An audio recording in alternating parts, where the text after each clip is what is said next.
What's up, everybody? It's your girl Sakina, and I'm back for another grown-up hip-hop review. So let's get straight into it. By the way, y'all, I am filming at night. I'm actually getting ready to go out of town, so I wanted to go ahead and do this on Thursday night instead of Friday morning like I usually do. So yes, just bear with me. I'm gonna do it Ashley Miller style and do it or record my videos on commercial break. So let's just talk about the review. So the episode opens where it left off. We have JoJo and Twist at each other's necks. JoJo approached Twist like, what's up? Like, I'm not understanding why you decided to lay hands on me. I wasn't talking to you any other kind of way than what I usually do. And Twist is still saying, bro, you disrespected me. And so at this point, JoJo is getting very upset because he is so confused as to why Twist is not getting it. Like, bro, I haven't disrespected you, but you felt the need to violate me and try to put hands on me. So Twist's whole thing again is the fact that he doesn't care about none of that shit. As long as he feels disrespected, then that's that. The producers asked Twist, like, should people be afraid when you get out of character? And Twist is like, people should actually hide when I get out of character. And to me, this is just not a good look for Twist. It's really making him look out to be the bad guy. Because I'm with JoJo. I feel like if I'm friends with you, don't you dare think about putting your hands on me. Are you serious? That will literally be the end of our friendship. Or at least I would think it would be the end of our friendship. Because it's just too much. So JoJo goes and talks to Tanise, and he want to take the mics off and he's ready to fight. And Tanise is like, don't do that because you about to piss me off. I'm about to get heated and we ain't doing this on camera. So JoJo goes off to the back and Tanise goes and talks to Twist and was like, yo, what's up? Like, I feel like really y'all both in the wrong. Y'all doing too much. And he was at the same thing that he told JoJo. I just feel disrespected. And Tanise is like, JoJo ain't even trying to come at you like that. Like, come on, man. Even Easy said in his interviews that, JoJo just doesn't understand why he disrespected him because that's a big thing in the rap community. Twist said that he has love for JoJo, but he reacts like this towards everybody. How can you have love for somebody, but then treat them like a random nigga off the street? Like, that doesn't make sense to me. So that's when JoJo catches wind that Twist is talking to Tanise, and I guess he assumes that there's something wrong, so now he's ready to fight, and Vanessa is holding him back. Yeah, I'm trying to get my lighting right. I don't really like filming in the nighttime, as y'all can see, but whatever.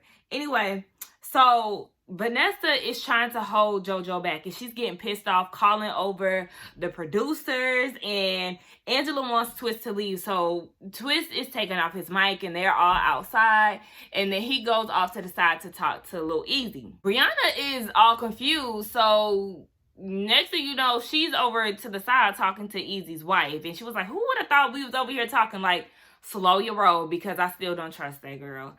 So she was saying how, or Easy's wife was saying how the whole thing started and yada, yada, yada.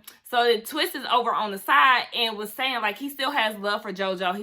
He just doesn't want any disrespect, and saying that he can save all of that reality bullshit.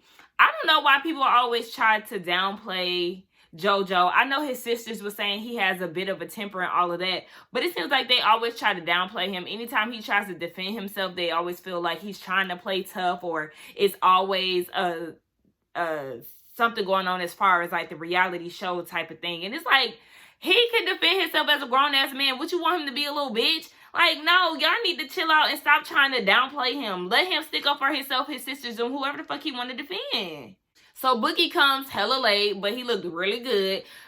Baby, Boogie is fine as fuck, but that's besides the point. So, Easy was telling him about how JoJo and Twist had their little scuffle, and Boogie's whole thing is, look, everybody can't be beefing, which I totally understand because you already got the whole Romeo and Angela situation, Titi, Egypt, and Bree. Like, the whole cast gonna be fighting in a minute. Shit, at this point, they are.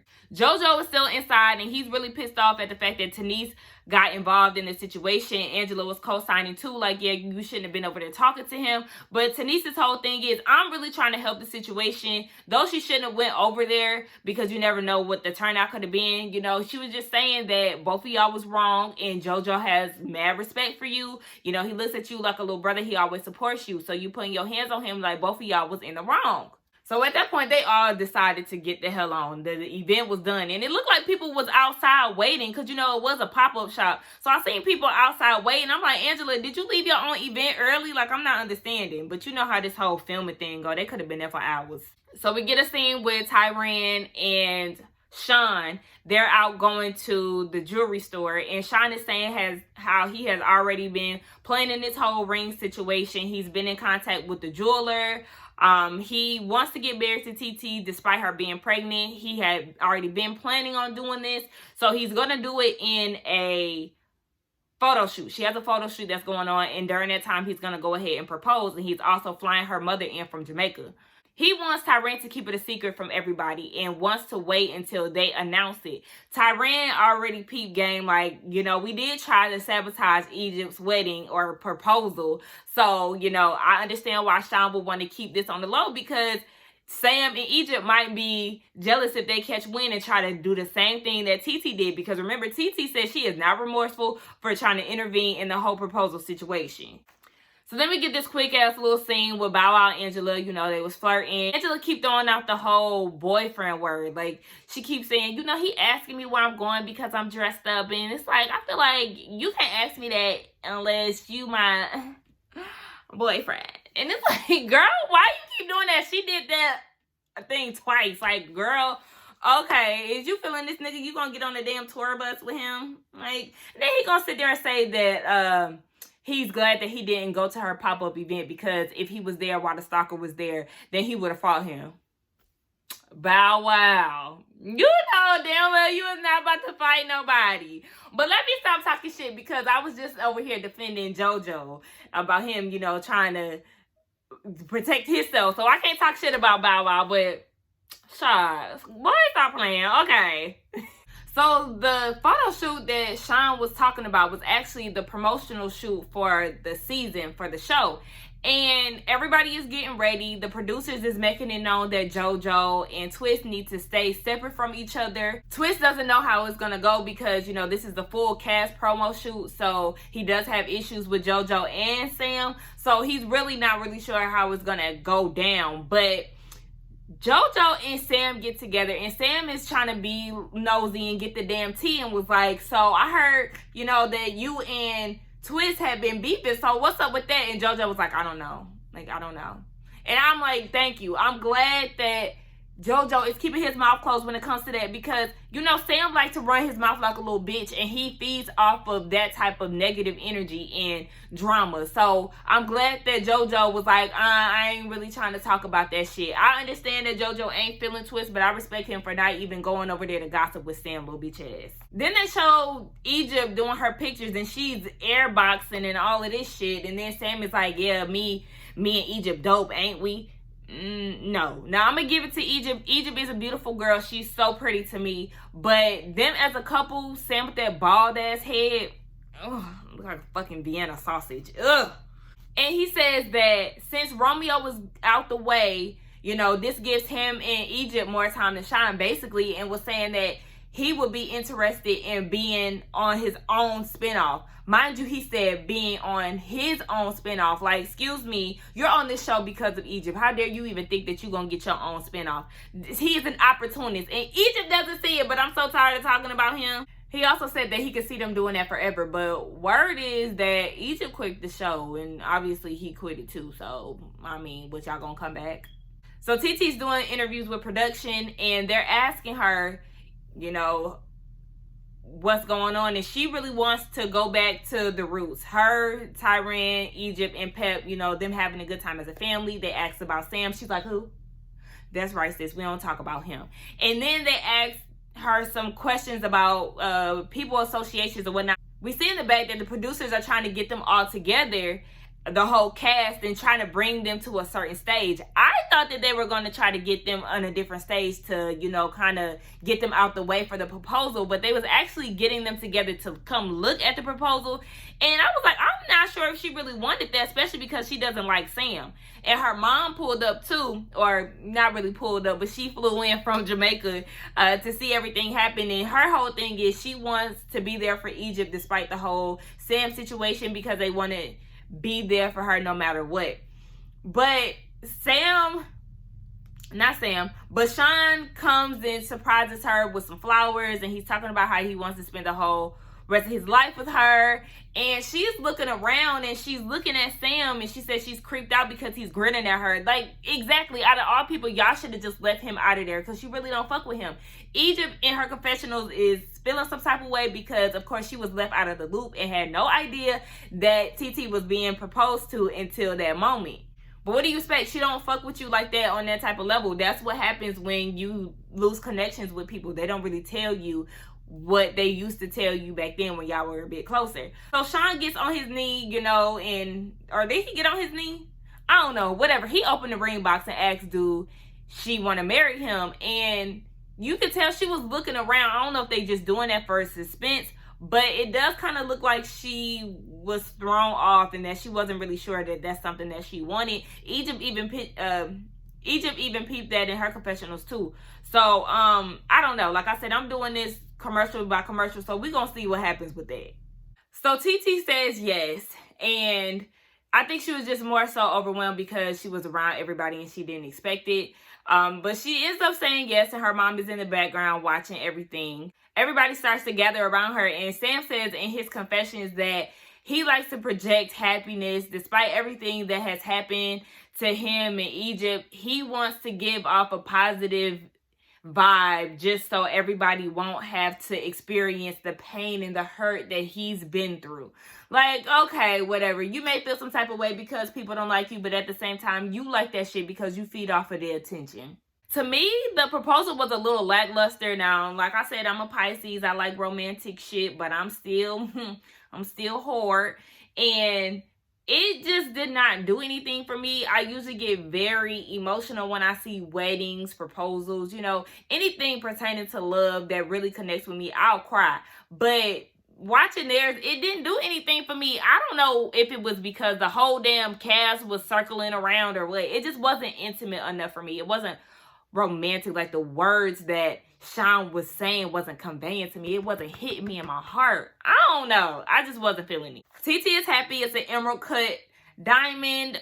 She's happy because she's also in glam, so she looked the fuck good, okay? And she got the promo pics, okay? Look, she got the whole set. He picked the right place and the right time to go ahead and propose to her. Egypt is upset because she's out the loop, and her whole thing is, just because you feel like you was boxing me out right now, just know that you never gonna get rid of me. Like, I don't give a fuck what's going on. I'm still gonna be around. And it's like, yeah, but as long as Sam is gonna be around, sis, Titi is not playing with you. You're not gonna be around. And she got showed that real quick. So Tyrone approaches Sam and Egypt and asks Egypt, like, hey, we're having a little dinner after this for Titi. You gonna come through? And she was like, well, can he come? Talking about Sam. And Tyrone is like, yeah, no.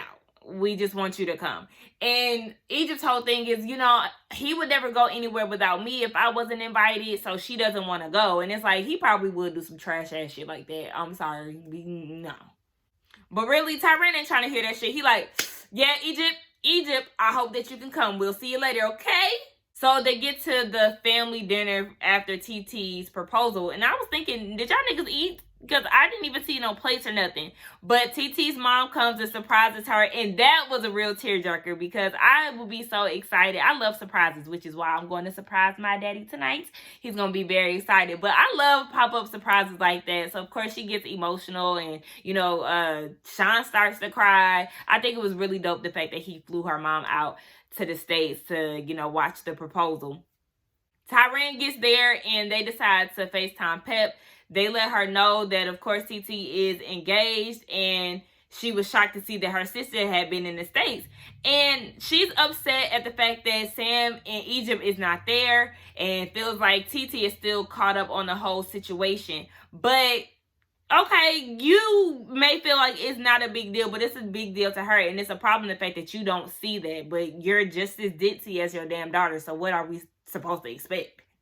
So when they leave, we see Sam and Egypt coming up to the same restaurant. So it's like, oh, Egypt, you was going to bring him anyway, even though Titi told you she don't like him. And that's why she don't like him, and that's why she don't fuck with you, because you don't listen to what she's saying. You feel like you're gonna force this man upon her, and that's not the case. Like I said before, Titi is grown as fuck, and she don't have to put up with Sam, because she's not. And she just showed you that, because she was like, yep, all right, well, we're going this way. We got a flight to catch, or somebody had a flight to catch. They left their asses in the parking lot. Ty ran too. Listen, y'all gonna learn. Titi is not playing. She is not fucking with Sam. And Egypt, you need to get it through your head, sis. I don't know how many times she gotta show you and tell you. So we get this quick little scene with Bow Wow and Angela. He's getting ready to get on stage. They're at the hotel. She's bringing out the outfits that he's wearing for the Millennium Tour. Child, I can't think. But yes, I'm so mad, y'all, because y'all know I was supposed to go to the Millennium Tour. I went to the first one. I got my tickets and everything for the second one. But I was really excited to see Ashanti, because she was my favorite artist, her and Aaliyah, in the early 2000s. I'm still sorry that it never happened. But you know what? Maybe in 2022, maybe 21. Because Ticketmaster ain't gave me my damn money, so we gonna see. Okay, that's besides the point. So yes, his outfits are really nice, and you know, the clips that I did see throughout Instagram and stuff, he was really wearing them. They look nice.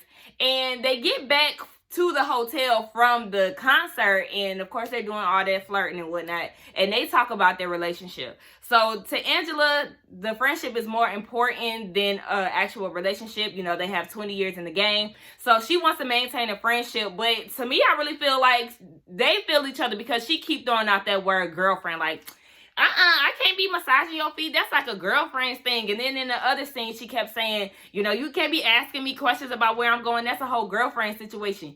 Listen, just go ahead and be together, because both of y'all throwing out these major signs that y'all like each other, or something is going on. So y'all just need to go ahead and figure it out. So Bow Wow compares their relationship to Jada and Pac, not saying that they are like them, but the fact that everybody wants to see them together, but they just maintain a friendship, even though Angela and Bow Wow were together in their younger years. But you know, it's some similarities to their relationship. And you know, I actually wasn't mad at him saying that. I really thought he was gonna say some Jay-Z and Beyonce shit, because you know, everybody like to compare themselves to them or the Obamas. But I wasn't mad at that. So then the producers asked Angela, how is this promise different from Romeo's promise? And Angela was like, you know, I ain't really got time to be hearing about Romeo. And I feel her. Listen, I don't want to talk about Romeo. Romeo who? The same way Titi be treating Sam. Sam who? The same way, okay? I don't want to hear none of that.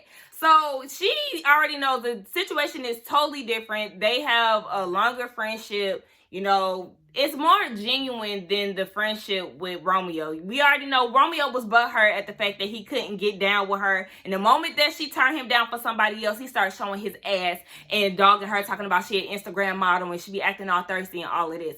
So don't nobody got time to be trying to compare relationships. We already know that her and Bow Wow is more solid.